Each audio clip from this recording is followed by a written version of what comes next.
같이 말씀 보겠습니다. 갈라디아서 5장 16절부터 17절 먼저 볼게요. 제가 읽어드리겠습니다. 내가 이르노니 너희는 성령을 따라 행하라.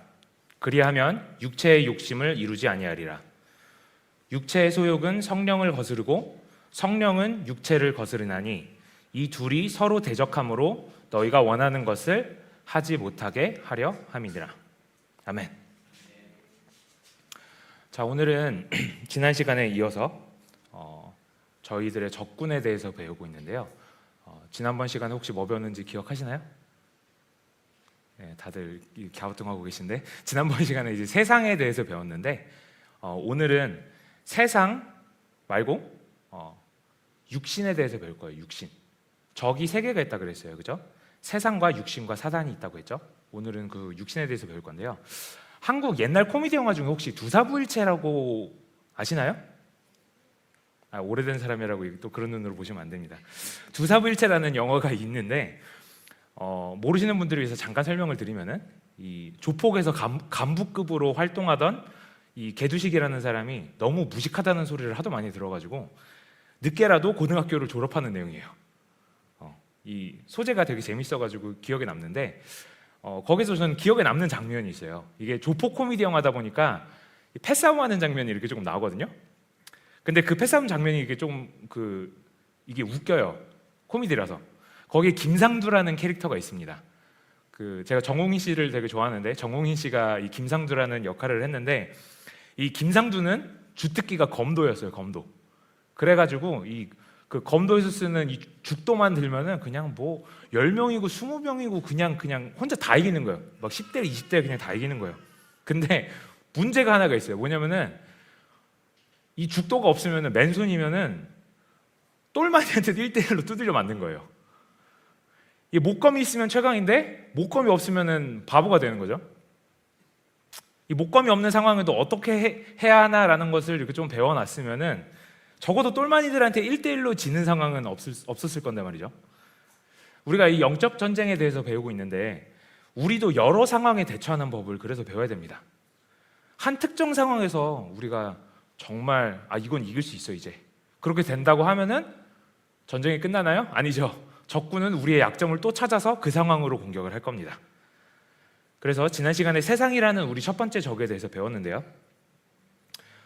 이제 그 나머지 둘 육신과 사단에 대해서 배울 건데 오늘 배울 이 육신은요 우리가 첫 번째 배운 세상이라는 적보다 훨씬 더 강한 적입니다.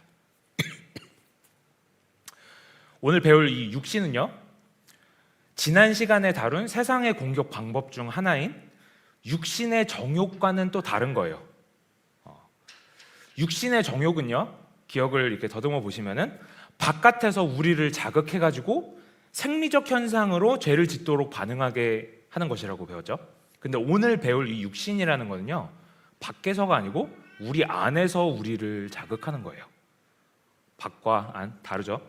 이 컨셉을 조금 이해하기 위해서 원을 이렇게 세 개를 한번 생각해 봤으면 좋겠어요. 이 원이 제일 가운데 있는 원 안에는 우리의 영이 있습니다. 그리고 그 원을 둘러싸고 있는 테두리 이게 육신이에요. 그리고 다음으로 있는 이 바깥 원은 이제 세상이라는 테두리가 있죠. 그리고 그 바깥에는 이 사단이라는 테두리가 이렇게 있는 거예요. 그래서 이렇게 사단부터 시작해서 사단, 세상, 그다음에 육신 이렇게 해서 공격이 팍팍팍 이렇게 진행이 되는 겁니다. 이 성경에서 육신이라고 하는 거는요 단순히 이런 육체적인 몸을 지칭하는 게 아니에요. 사도 바울의 생각을 들여다보면요 이 육신이라는 거는 마치 그 자체가 하나의 존재로 여겨지는 것을 볼 수가 있어요.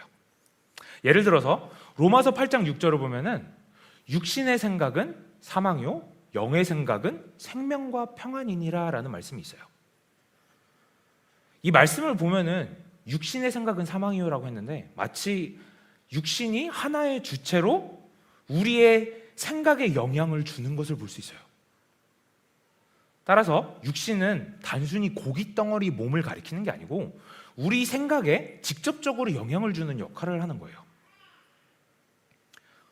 오늘 배울 육신은요 그래서 우리의 영과 가장 가까운 곳에서 우리를 공격하는 적입니다. 육신에 대해 설명하기 전에 한 가지 짚고 넘어가야 될 부분이 있어요. 그것은 바로 이 육신이 적이면은 우리가 이 육신한테 아무 짓이나 해도 되는 거 아니야? 이런 생각하실 수 있거든요, 혹시? 그러니까 예를 들자면은 이 뭐 몸뚱아리 뭐 그냥 뭐 술 마시고 뭐 담배 피고 뭐 마약하고 그냥 어차피 이 육신 적인데 그냥 아예 그냥 완전 죽여버리지 이런 생각할 수 있거든요. 근데 이건 잘못된 생각입니다. 왜냐면은 육신은 원래 나쁜 게 아니었어요. 하나님이 인간을 창조하실 때 좋게 창조하셨습니다. 그러나 다 알다시피 죄로 인해서 인류가 타락을 하게 됐죠. 다른 말로 하자면 인간이 인간답지 못하게 됐어요. 타락하고서. 그래서 하나님께서 원래 창조하셨던 인간의 모습으로 우리가 회복이 된다는 것은 우리가 하나님의 형상, 이것도 배웠죠. 하나님의 대사관으로서 하나님의 질서를 다시 세우게 되는 일이 포함이 된 거예요. 다른 말로 하자면 육신이 망가졌다고 해서 더 망가뜨리는 것은 하나님의 질서를 더 무너뜨리는 게 되겠죠. 그래서 우리는 그렇게 하면 안 됩니다. 이 전체적인 이해를 조금 돕기 위해서 이게 어떤 예를 들으면 이게 이해가 빠를까 하고 곰곰이 생각을 하다가 이런 그림이 조금 떠오르더라고요. 오늘은 참고로 또 파워포인트가 없습니다. 육신을 우리가 이 땅에 살 때 타고 다니는 자동차라고 한번 생각을 해보세요. 이 육신은, 그러니까 각 자동차 안에는 우리 각 영혼들이 있습니다. 지금 저라는 자슈아라는 이 육신, 지금 보이는 이 육신, 이거는 그냥 제 자동차일 뿐이에요. 이 땅에 살 때. 근데 이 안에 제 영혼, 이 자슈아의 영혼이 이 안에 있습니다. 그리고 이건 그냥 자동차예요, 이 땅에서. 이 자동차를 누가 조종을 하느냐? 이 안에 영혼이 조종을 하겠죠. 근데 문제가 있어요. 육신이 마음대로 조종이 안 돼요. 죄로 인해서 차가 제대로 작동이 안 되는 것이죠. 예를 들자면은 타이어가 한쪽이 터져가지고 운전하는데 자꾸 핸들이 이상한 쪽으로 이렇게 돌아가요. 오른쪽으로 가야 되는데 타이어가 터져가지고 핸들이 자꾸 왼쪽으로만 돌면 어떻게 됩니까? 제가 힘을 써서 핸들을 이렇게라도 오른쪽으로 돌려야지 간신히 이렇게 직선으로 가겠죠. 다른 말로 하자면은 육신이 내가 원하는 대로 조종이 안 되기 때문에 우리의 적인 역할을 하는 거예요. 뿐만 아니라 이 자동차가 다니는 이 길들이 보니까 다 망가져 있어요.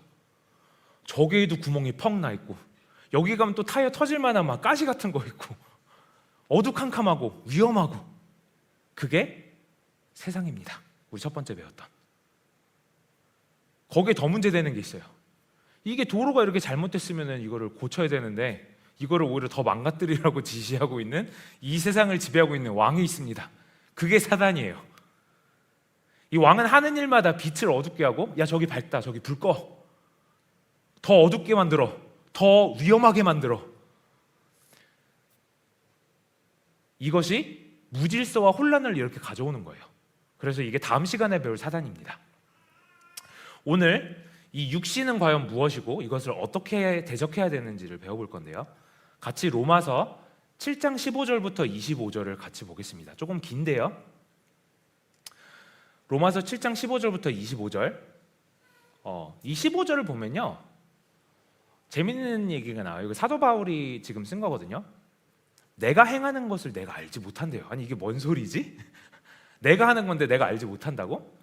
그리고 더 재밌는 게 나와요. 내가 원하는 것은 행하지 아니하고 도리어 미워하는 것을 행한다. 이게 도대체 무슨 소린가? 다음 구절 볼게요. 7장 16절. 네. 만일 내가 원하지 아니하는 그것을 행하면 내가 이로써 율법이 선한 것을 시인하노니, 그 다음을 보니까 이제는 그것을 행하는 자가 내가 아니요 내 속에 거하는 죄니라. 이게 뭘까요? 이게 육신입니다. 18절. 내 속 곧 내 육신에 선한 것이 거하지 아니하는 줄을 아노니 원함은 내게 있으나 선을 행하는 것은 없노라. 다음, 내가 원하는 바 선은 행하지 아니하고 도리어 원하지 아니하는 바 악을 행하는도다. 20절. 만일 내가 원하지 아니하는 그것을 하면 이를 행하는 자는 내가 아니요 내 속에 거하는 죄니라. 그러므로 내가 한 법을 깨달았노니 곧 선을 행하기 원하는 나에게 악이 함께 있는 것이로다. 악이 함께 있대요. 그죠? 우리 안에 악이 함께 있대요. 내 속사람으로는 하나님의 법을 즐거워하되 내 지체 속에서 한 다른 법이 내 마음의 법과 싸워 내 지체 속에 있는 죄의 법으로 나를 사로잡는 것을 보는도다. 오호라, 나는 공고한 사람이로다. 이 사망의 몸에서 누가 나를 건져내랴. 우리 주 예수 그리스도로 말미암아 하나님께 감사하리로다. 그런즉 내 자신이 마음으로는 하나님의 법을, 육신으로는 죄의 법을 섬기노라. 아멘. 자, 이게 육신에 대한 지금 그 단락이에요. 재밌는 게 여러 가지가 나왔죠. 사도 바울이 내가 행하는 것을 내가 알지를 못한대요. 그 이유가 뭐냐? 내가 원하는 것과 하는 것이 다르기 때문이래요. 그리고 심지어 내가 하는 거는 내가 좋아하는 게 아니고 내가 미워하는 거래요. 그럼 이걸 왜 할까? 17절을 보면은 내가 미워하는 것들을 하게 하는 것은 내 속에 거하는 죄라고 합니다. 내가 원하는 것은 선인데 죄가 원하는 것은 악이죠. 그래서 결론은 내 안에서 내가 미워하는 것들을 행하는 것은 내가 아니고 내 속에 거하는 죄라고 합니다. 그리고 이게 육신이에요. 그리고 이 선과 악이 안에서 공존한다고 했어요. 하나님의 법과 죄의 법이 있는데 내 안에 선한 것은 하나님의 법을 원하고 악한 것은 죄의 법을 원한대요. 자, 이 육신을 그러면 어떻게 싸워야 될까요? 우리가 선을 행하고 싶은데 악을 자꾸 행하게 하는, 자꾸 잘못된 길로 가고 싶어 하도록 영향을 주는 이 존재, 이 육신, 우리가 이걸 어떻게 이겨야 될까요? 우리가 주 안에서 예수님을 믿음으로 새 생명을 얻었다는 것은요, 더 이상 법적으로 죄의 종노릇을 할 필요가 없다는 것이지 우리가 종노릇을 자동으로 안 할 것이다 라는 것은 아닙니다. 사도 바울조차도 이렇게 자신 안에 있는 적과 매일 씨름을 했으면은 우리들은 어떻겠어요? 그렇죠? 우리도 말할 거 없이 당연히 매일 이 육신과 싸움을 해야 됩니다. 우리가 악덕 사장 밑에서 노예 계약서를 쓰고 일하고 있다고 한번 해봅시다. 근데 감사하게도 그 사장보다 훨씬 더 높은 사람이 와가지고 이 계약서를 취소시켜 주셨어요. 그러면은 우리는 이제 더 이상 그 악덕 사장 밑에서 일할 필요가 없어졌습니다. 근데 바로 다음 날, 지금까지 내가 이 사장 밑에서 일했는데 이거 갑자기 그만두면 나 이제 뭘 먹고 사나? 그러면서 택시를 타고 또 그 사장한테 가요. 자, 그럼 어떻게 됩니까?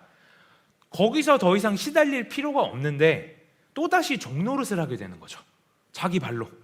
법적으로 절대 그럴 권한이 없는데, 필요가 없는데 다시 가서 악덕 사장님 나 한 번만 더 써주세요. 이런 꼬락서니가 되는 거예요. 누가 이런 바보짓을 해? 그럴 수도 있겠습니다. 그런데 우리가 사는 삶이 그래요. 우리가 사는 삶이 이렇게 어리석은 삶을 살고 있어요. 육신과 싸워서 이기지 못하면 우리는 이 어리석은 짓을 반복하게 되는 거예요. 근데 예수님을 믿는 우리는요, 이제 우리의 주인을 선택할 수가 있습니다. 죄로 물든 육신에게 우리를 조종하게 놔둘 것인가? 아니면 성령님께 자발적으로 이끌림 받는 삶을 살던가, 둘 중 하나를 선택할 수 있다는 얘기입니다. 예수님을 믿기 전에는 이 선택을 할 권리 자체가 없었어요. 이 죄의 종노릇하는 계약서가 우리를 법적으로 묶어놨었기 때문이죠. 근데 이제는 예수님께서 십자가에서 우리의 죄를 사하시면서 우리를 이렇게 묶어두고 있었던 법적 책임이 풀려지고 이제는 자유를 선택할 수 있게 됐습니다. 이 선택은 이 땅에서의 삶을 사는 것을 넘어서서 영원까지 계속되기 때문에 매우 중요한 일입니다. 갈라디아에서는 이렇게 기록을 하고 있어요. 갈라디아서 6장 7절부터 8절 볼게요. 스스로 속이지 말라. 하나님은 업신여김을 받지 아니하시나니 사람이 무엇으로 심든지 그대로 거두리라. 자기의 육체를 위하여 심는 자는 육체로부터 썩어질 것을 거두고 성령을 위하여 심는 자는 성령으로부터 영생을 거두리라. 아멘. 성경에서는 스스로 속이지 말라고 권고합니다. 우리를 심판하는 분은 우리의 잣대가 아니고 하나님의 잣대로, 당신의 잣대로 판단을 하세요. 우리가 이 땅에서 육신을 위한 삶을 살 것이냐, 성령님을 위한 삶을 살 것이냐는 그래서 그 무엇보다도 중요합니다. 우리가 이 영적 전쟁이라는 것을 인지하고 있지 못한다면 그냥 평온한 세상에 좋은 게 좋은 거지 하면서 대충 적당히 믿음 생활하면서 살아도 된다고 생각할 수도 있을 것 같습니다. 그런데 우리는 평온한 세상이 아니고 실질적으로 영적인 공격이 계속되고 있는 전쟁 중에 살고 있다는 것입니다. 우리가 영적으로 깨어있지 못하고 육신이라는 자동차가 나를 이끄는 대로 그대로 따라갔다가는 도착지에서 깜짝 놀랄 일이 생길 겁니다. 그래서 우리는 선택을 잘해야 돼요. 예수 안에서 법적 자유를 얻은 자들도 이 땅에서 육신 속에 살기 때문에 육신을 통한 공격은 계속됩니다. 그래서 육신에게 승리하는 세 가지 방법이 있는데요. 이 좋은 소식은 아까 본문에서 읽었듯이 갈라디아서 5장 16절에서 17절, 우리가 성령을 따라 행하면 육체의 욕심을 이루지 아니한다는 겁니다. 둘은 정반대되기 때문이죠. 다시 한번 말씀드릴게요. 성령을 따라 행하면 육체의 욕심을 이루지 아니한다는 겁니다. 이게 남쪽, 북쪽, 동쪽, 서쪽 이렇게 나눠지는 것처럼 한쪽을 가면은 다른 쪽을 갈 수가 없게 되는 거예요. 우리가 성령을 따라 행하면 어떤 일이 생기나요? 자연스럽게 성령의 열매라는 것이 맺히게 됩니다. 내 안에 성령의 열매가 맺히면요, 그 열매가요, 쉽게 말해서 방충제 역할을 합니다. 그래서 더러운 적의 세력이 다가오는 것을 막아줘요. 이 성령의 열매가. 우리가 성령을 따라 살려고 노력할 때 우리의 적인 육신이 점점 약해진다는 거죠. 그래서 이렇게 성령을 따라서 사는 것이 바로 육신과의 싸움에서 승리하는 첫 번째 방법입니다. 무언가에 중독되어 있는 사람을 치료할 때는요, 그 중독시키는 그것만 없앤다고 되지 않습니다. 대체물이 항상 있어야 돼요. 마찬가지로 죄의 종노릇을 하던 이 육신을 대적하기 위해서는 육신과 반대되는 성령을 따라 살아야 합니다. 갈라디아서 5장 19절부터 24절을 한번 볼게요. 육체의 일은 분명하니 곧 음행과 더러운 것과 호색과 우상숭배와 주술과 원수 맺는 것과 분쟁과 시기와 분냄과 당 짓는 것과 분열함과 이단과 투기와 술 취함과 방탕함과 또 그와 같은 것들이라. 전에 너희에게 경계한 것 같이 경계하노니 이런 일을 하는 자들은 하나님의 나라를 유업으로 받지 못할 것이요. 자, 그 다음 우리가 잘 아는 말씀이 나옵니다. 오직 성령의 열매는 사랑과 희락과 화평과 오래 참음과 자비와 양성과 충성과 온유와 절제니 이 같은 것을 금지할 법이 없느니라. 그리스도 예수의 사람들은 육체와 함께 그 정욕과 탐심을 십자가에 못 박았느니라. 아멘. 우리의 육신은요, 음행, 원수 맺는 것, 우상숭배, 분쟁, 시기, 당 짓는 것, 분열, 이런 것들을 너무나도 행하고 싶어 합니다. 내 마음에 안 들면 화내고 시기하고 분열을 만들고 이런 일들이 자연적으로 이루어지는 이유가 바로 이거죠. 육신이 그걸 원해요. 근데 그 결과가 무엇입니까? 오늘 말씀을 보니까 하나님의 나라를 유업으로 받지 못한다는 겁니다. 쉽게 말해 지옥에 간다는 거예요. 되게 무서운 말씀입니다. 우리가 이런 더러운 것들을 자연적으로 이루어지게 놔두는 것은 적의 세력이 우리의 육신을 통해 공격하고 있다는 것을 인지하고 있지 못하기 때문입니다. 그러나 이것을 우리가 머리로 아는 것만으로는 부족합니다. 캠핑 가서, 여러분 캠핑 가보셨나요? 캠핑 가서 한여름에 음식 꺼내놓으면 무슨 일이 있죠? 벌레가 꼬이죠. 엄청 많이 꼬이죠. 감당할 수 없을 정도로 꼬이죠.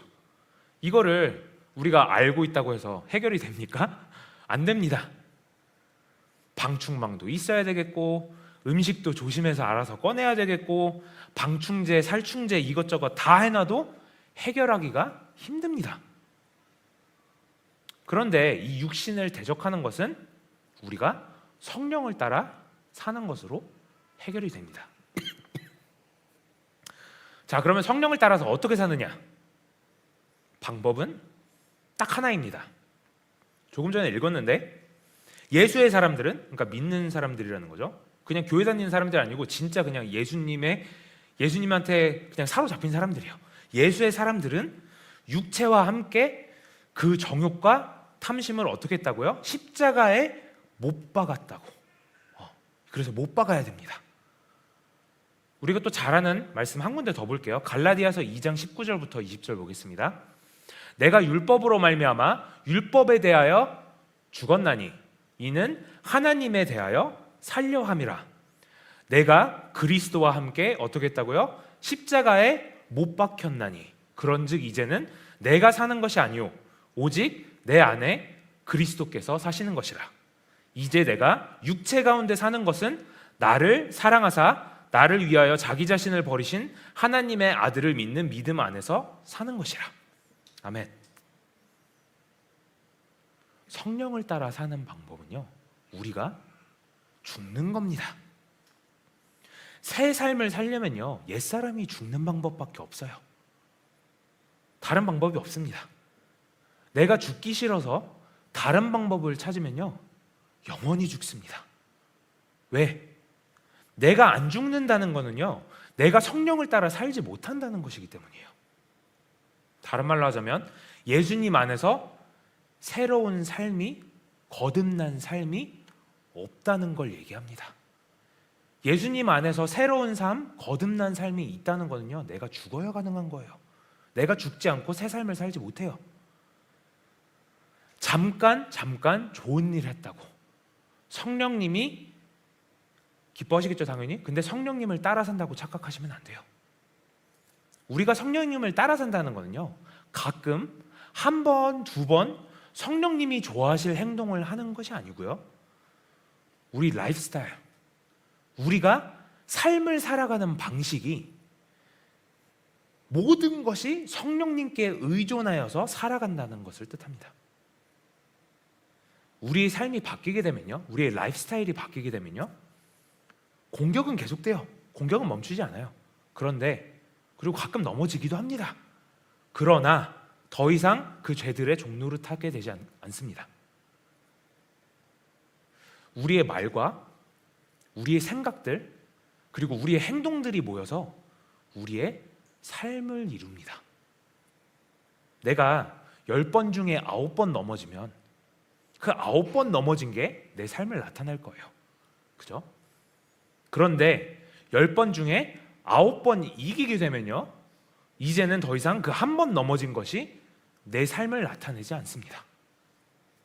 그래서 우리가 육신과 싸워 이기려면 우리의 자아가 십자가에서 죽어야 합니다. 그냥 죽는 게 아니에요. 십자가에서 죽어야 돼요. 아, 그래, 내 성격 좀 죽여야지, 이게 아니라고요. 십자가에서 죽어야 돼요. 왜? 십자가에서 죽어야지 예수님이랑 같이 살 거 아닙니까? 그래서 우리는 성령님을 따라 산다고 하는 것, 이것이 첫걸음입니다. 첫걸음. 두 번째 승리하는 방법은요, 피하는 거예요. 피하는 거. 아니, 치사하게 피하는 것이 어떻게 승리하는 것이냐라고 하실 수 있는데요, 이것은 잠시 전략적 후퇴입니다. 다들 혹시 뜨거운 커피 마시다가 아니면은 뜨거운 국물 마시다가 혀를 데워보신 적 있으시죠? 그럴 때는 어떻게 해야 됩니까? 조금 식을 때까지 기다리겠죠. 육신을 대적할 때도 똑같습니다. 뜨거운 상황이면요, 조금 식을 때까지 기다리는 게 현명한 방법입니다. 뜨거운데 지금 불이 났는데 피해야지. 괜히 어디서 본 거 한번 해본다고 갑자기 담요 뒤집어 쓰고 불 속으로 이렇게 뛰어들어가면 되겠습니까? 지금 국이 너무 뜨거워서 못 먹는데 갑자기 선풍 틀고 후후후후 불고 이렇게 해서 여기 안에 다 태우면 안 되잖아요. 그래서 뜨거울 때는 잠시 식을 때까지 기다리는 게 맞습니다. 디모데후서 2장 21절 한번 볼게요. 그러므로 디모데후서 2장 21절. 제가 잘못 찾았네요. 예. 제가 여기 있는 거 읽어드릴게요. 자, 또한 너는 청년의 정욕을 피하고 주를 깨끗한 마음으로 부르는 자들과 함께 의와 믿음과 사랑으로 화평을 따르라. 여기서 포인트는 그거예요. 청년의 정욕을 피한다. 이게 포인트입니다. 청년의 정욕과 싸워라가 아니에요. 피하라예요. 우리 성경에 잘 아는 청년이 한 명 있어요. 요셉.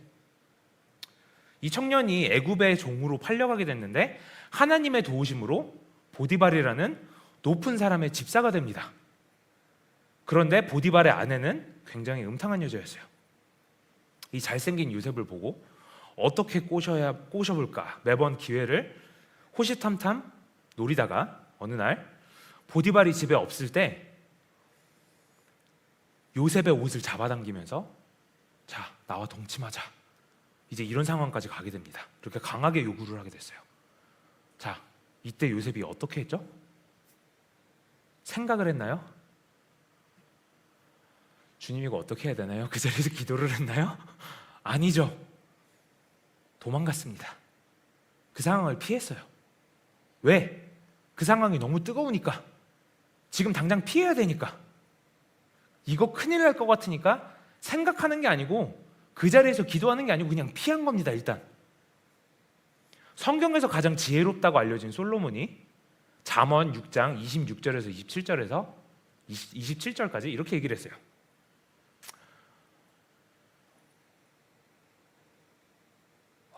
제가 이것도 잘못 찾았나 보네요. 제가 읽어드리겠습니다. 사람이 불을 품에 품고서야 어찌 그의 옷이 타지 아니하겠으며 사람이 숯불을 밟고서야 어찌 그의 발이 되지 아니하겠느냐.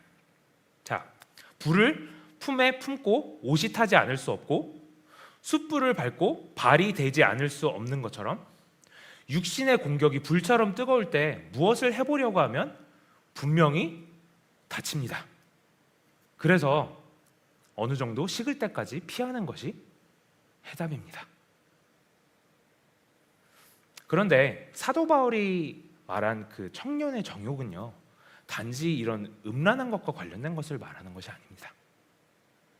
여기서 청년의 정욕은요, 쓸데없는 잡담이나 험담하는 것, 분노하는 것, 또는 무조건 본인이 옳다라고 주장하는, 그러니까 흔히 말해서 약간 어려서 철부지 같은 약간 그런 생각들 있죠?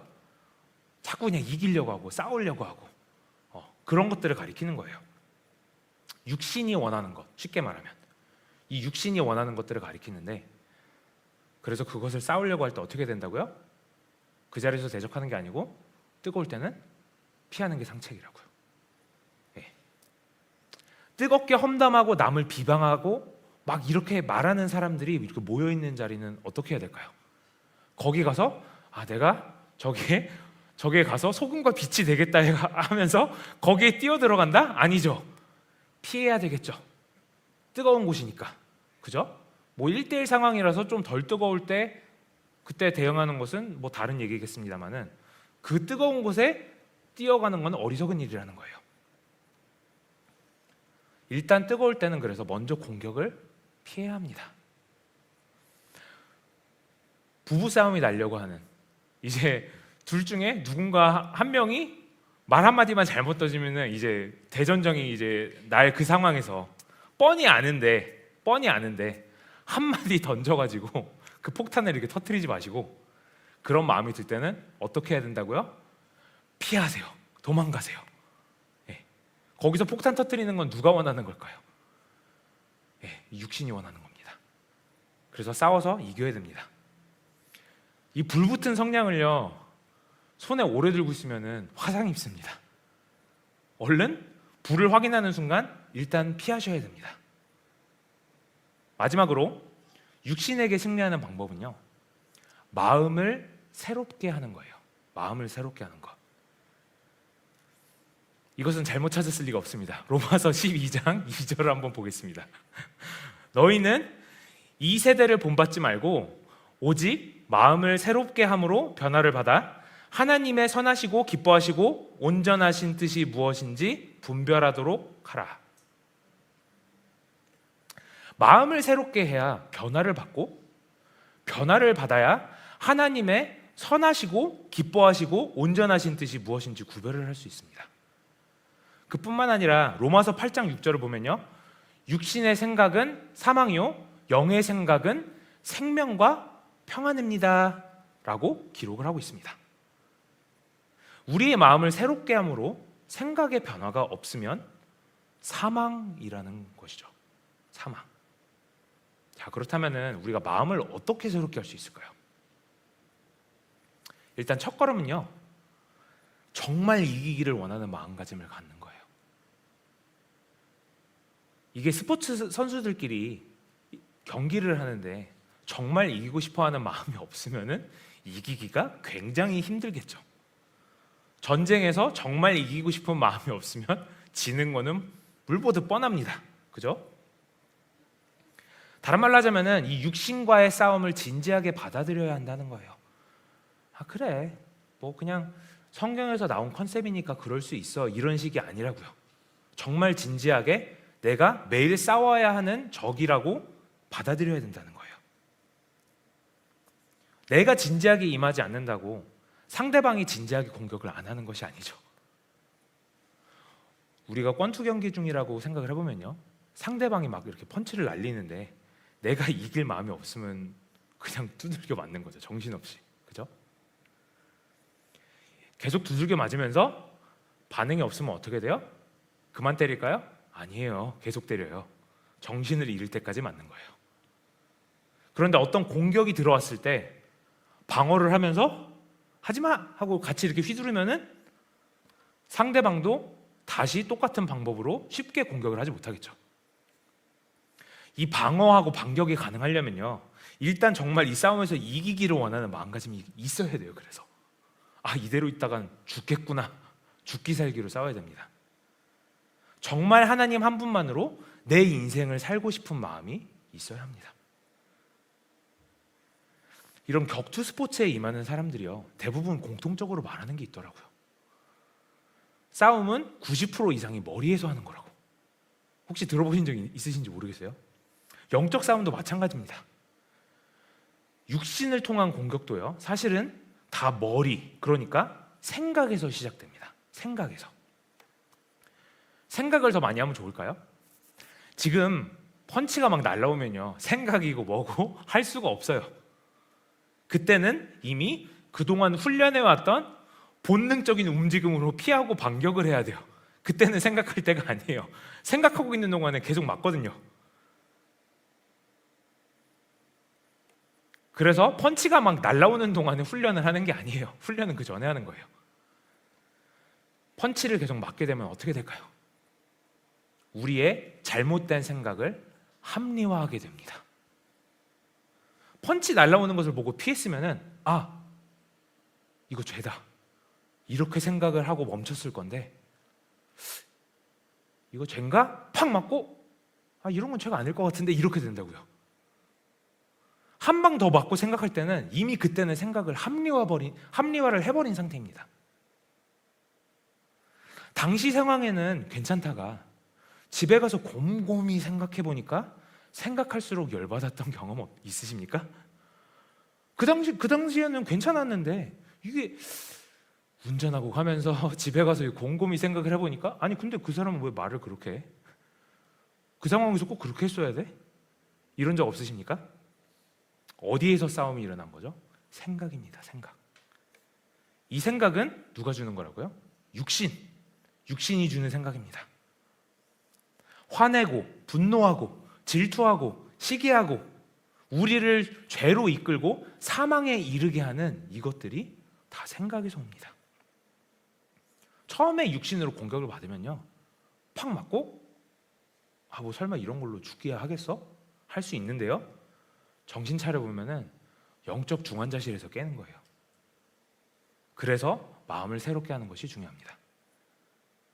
이 마음을 새롭게 하려면요, 바른 생각을 가져야 하는데요, 이게 왜 중요하냐면은 어떤 생각을 버리려고만 하면요, 그게 효과적이질 않아요. 제가 하은이가 하도 말을 안 들을 때가 있어가지고 어떻게 가르쳐야 되지 하고 조금 이렇게 찾아보다가 찾게 된 건데, 어떤 아동 심리학자가 이런 얘기를 하더라고요. 애들한테 뭐 하지 마 이러면은 효과가 없대요. 왜 그러냐면은 뭐를 하지 말라고 하면은, 그러니까 그 네게티브 커맨드라고 하는데, 그거 자체가 얘네들한테는 컨셉이 없대요. 어린애들한테는. 그러니까 예를 들자면은, 지금 우리가 갑자기 저기서 문이 열리면서 엄청나게 큰 코끼리가 이렇게 걸어 들어왔다고 해보세요. 자, 코끼리 생각해보지 마세요. 이러면 코끼리가 생각이 안 나겠습니까? 네. 같은 개념으로 우리가 어떤 생각이 들 때, 육신의 공격으로 이 생각이 들 때, 아, 이 생각 버려야지, 이 생각 버려야지, 화내지 말아야지, 화내지 말아야지, 화내지 말아야지. 나 지금 무슨 생각하고 있어요? 화내는 생각하고 있어요. 그러면 안 된다고요. 화내지 말아야지가 아니고요, 그런 생각이 들 때 좋은 것으로 채워야 됩니다. 이 좋은 게 뭘까요? 하나님의 말씀입니다. 하나님의 말씀으로 채워야 돼요. 내가 누군가를 욕하고 싶을 때 욕하지 말아야지 라고 생각하면 질 확률이 굉장히 높습니다. 그냥 단순히 어떤 행동, 어떤 생각을 하지 말아야지라는 것은 장기적으로 도움이 하나도 안 됩니다. 그냥 맹목적으로 한 번만 더 참는다, 이것도 안 돼요. 왜? 9번 참아도 10번째 터지면요, 10번째 터뜨리기 위해서 9번 동안 벼른 거밖에 안 되거든요. 그래서 누구를 미워하는 마음이 들 때는요, 일단 이 생각이 누구한테서 왔는지 먼저 판단을 하셔야 합니다. 이 생각이 누구한테서 왔는지 알려면요, 지금 내가 이 생각을 계속하다가 이게 사망으로 가는 걸까? 이게 생명으로 가는 걸까? 이 생각이 나로 다른 사람들을 더 사랑하게 하는 걸까? 아니면 나를 더 하나님께로 가까이 하게 하는 걸까? 나를 주님과 더 친밀하게 하는 걸까? 아니면 내가 사람들과 미워지고 하나님과 멀어지고 나만 고립되고 이런 상황으로 가는 걸까? 사망으로 가는 걸까? 이거를 생각해 보면은 이 생각이 과연 하나님께로 온 생각인지 사단이 준 생각인지 알 수가 있어요. 자, 근데 아까 말했다시피 여기서 오래 생각하면 안 됩니다. 합리화하거든요. 아, 이게 좀 사단이 주는 생각인 것 같은데 좀 긴가민가 한데, 아니 근데 그래도 그 사람이 그때 그렇게 말했으면 안 되잖아, 이렇게 합리화해 버린다고요. 네. 이 생각이 이성적이 아니라는 게 아니에요. 지금 그 문제가 아니라는 겁니다. 우리가 하려는 거는 딱 하나예요. 이 생각의 출처가 어디지? 지금 그냥 딱 그것만 알려고 하는 거예요. 예를 들어서 지구가 알고 보니까 이게 원형이 아니고 지구가 세모였다 라는 설이 나왔어요. 누가 그래? 그 출처를 알고 보니까 이 우주 천체계를 전문적으로 연구하는 나사에서 이런 발표를 했어요. 만약에 그러면은 야, 진짜인가 봐, 이렇게 신빙성 있잖아요, 그죠? 근데 이 출처가 이민근 전 선생님 꿈이야. 자, 그러면은 들을 필요도 없겠죠. 죄송합니다, 선생님. 네. 나이키라고 유명한 브랜드가 있어요. 다들 아시죠? NIKE라고 있는데 그 짝퉁 브랜드가 있거든요. 나이스, NICE. 나이키는 이렇게 돼 있는데요, 이 짝퉁은요 거꾸로 이렇게 돼 있어요. 이렇게. 퓨마도 짝퉁이 많은데 뭐 튜나 뭐 별것 많습니다, 아주. 근데 포인트는 뭐냐면은 아무리 이쁘게 생겼어도 짝퉁 브랜드는요 사람들이 조금 꺼려요. 이렇게 출처가 불분명하거든요. 저게 뭐야?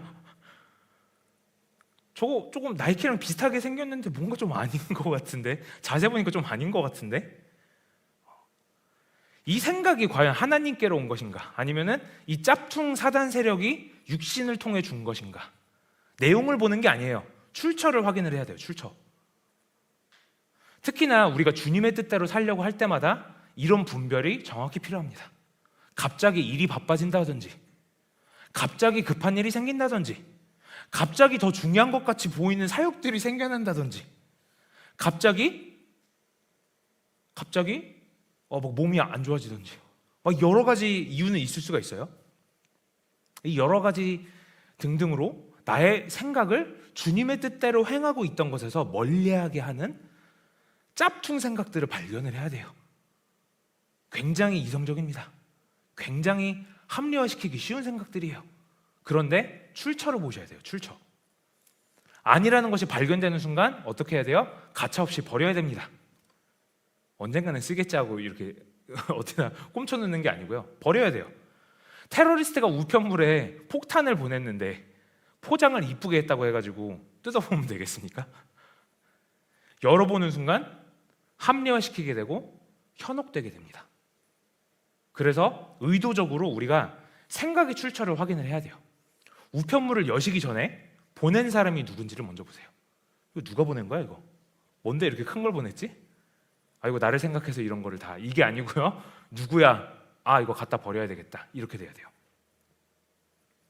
혹시라도 실수로 사단에서 우편물을 열었을 때도 의도적으로 내가 지금 죄를 짓는 상황으로 가는 것인가 아니면 하나님께로 더 가까이 가고 있는 것인가를 확인을 해야 돼요. 이게 말이 쉽지 처음에는 쉽지 않습니다. 왜냐하면 우리 삶의 많은 부분들이 연결된 생각으로 있기 때문이에요. 하나 하면은 그냥 자동으로 타르르 이렇게 되는 거예요. 우리가 자동차 운전할 때 페달을 밟으면은 그게 어떻게 연료의 에너지를 사용해가지고 엔진이 어떻게 돌아가고 그게 타이어를 어떻게 회전시키고 막 이런 거 생각 안 하잖아요. 그냥 운전했다. 근데 여기는 엄청나게 많은 일이 일어나죠. 우리가 출처를 깨달으려면요, 아니면 실제 이렇게 실수로 사단의 선문을 열어봤다고 하더라도 이거를 우리가 분리해서 생각을 하면요, 그때는 알 수가 있어요. 잠깐, 내가 페달을 밟았는데 이게 어떻게 돼서 어디쯤 가고 있는 걸까? 생각해 보니까 이게 하나님한테서 온 생각이 아닌 것 같은데 이게 이렇게 돼야 돼요. 중간에 멈출 수가 있어야 돼요. 내가 어떤 특정 상황에서 항상 분노하고 화내고 시기하고 질투하고 이런 것으로 연동이 된다면요, 그 모든 것들이 연결 동작으로 타르르 이렇게 이루어지기 전에요, 하나씩 나눠서 생각해 보시면 됩니다. 내가 주님께서 기뻐하시는 일을 하려고 할 때마다 어떤 상황이 생겨서 죄를 짓게 되는 상황으로 갈 때 내가 지금 현혹당해서 잘못된 길을 갈 수도 있겠구나, 이렇게 인지해야 됩니다. 우리에게는요, 사단에게 온 우편물 말고도요, 우편물이 아주 많아요. 아주 많아요. 그것은 바로 성경책입니다. 출처가 너무 분명하죠. 하나님께서 우리에게 말씀하신 것이에요. 출처가 의심스러운 우편물을 확인하려고 하지 마시고 하나님의 말씀으로 채우시면 됩니다. 육신에 대해서 정리하겠습니다. 육신은요, 하나님께서 처음에는 좋게 창조하셨지만 우리의 죄 때문에 썩어버리는 존재로 타락해버렸습니다. 우리가 이 세상에 잠시 사는 동안에 타고 다니는 자동차라고 생각해 볼 때 제 기능을 제대로 못하는, 그리고 예수 안에서 새롭게 태어난 영이 원하지 않는 방향으로 자꾸 핸들이 자동으로 틀어지는 고장난 차라고 제가 비유를 했어요. 그리고 이런 우리의 적이 되어버린 이 육신에게 승리하는 세 가지 방법을 배웠습니다. 성령을 따라 사는 것, 뜨거울 때 피하는 것, 그리고 마음을 새롭게 하는 것. 마음을 새롭게 하려면 어떻게 해야 된다 그랬죠? 일단 승리하기를 원해야 된다고 했죠. 그리고 한 번쯤은 저도 돼라는 생각이 아니고 생각의 출처를 먼저 판단하라고 했죠. 출처가 불분명하면 내용을 확인하시면 안 된다고 말씀드렸습니다. 사단에게서 온 것이면 과감히 버리고 그걸 그냥 비우기만 하면 안 된다고 했죠. 하나님의 말씀으로 채워야 됩니다. 바라기는 우리가 계속해서 이렇게 우리의 적에 대해서 배우고 있는데 이렇게 배워서 머리에 지식으로만 쌓는 것이 아니라 다들 삶에서 조금씩이라도 실천으로 옮겨보시기 바랍니다. 이 싸움도요, 계속 해봐야 들어요. 운동도 계속 해야지 이게 근육이 자리가 잡히고 이게 근육이 커지고 이렇게 되잖아요. 이전에는 우리가 세상과 육신의 공격을 전혀 인지하지 못했다고 하면은 이제는 우리 모두 의도적으로 이 공격들을 인지하고 승리하시기를 주의 이름으로 축원합니다. 다 같이 기도할게요. 아버지 하나님, 오늘도 주의 말씀으로 우리의 적의 세력이 어떻게 우리에게 공격을 하고 있는지, 얼마나 여러 방면으로 우리에게 공격을 하고 있는지 배웠습니다. 하나님, 이 육신의 공격은 계속될 것인데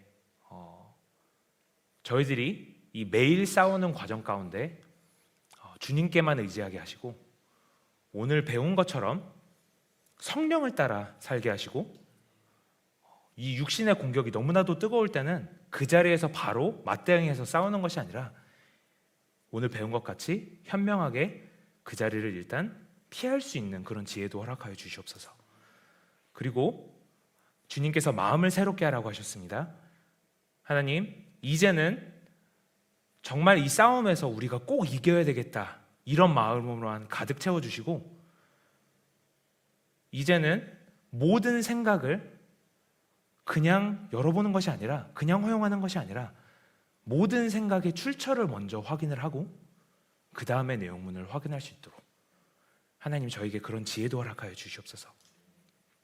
저희들이 계속해서 이 영적 전쟁에 대해서 배워나갈 것인데 하나님, 저희들이 이 배움을 통해서 그냥 머리만 커지지 않게 하시고 저희들이 삶으로 살아서 그것들이 저희들의 뼈가 되고 살이 되는 그런 역사가 일어날 수 있도록 주님 붙잡아 주시옵소서. 오늘 저녁에도 주님께서 말씀으로 함께 하심을 감사합니다.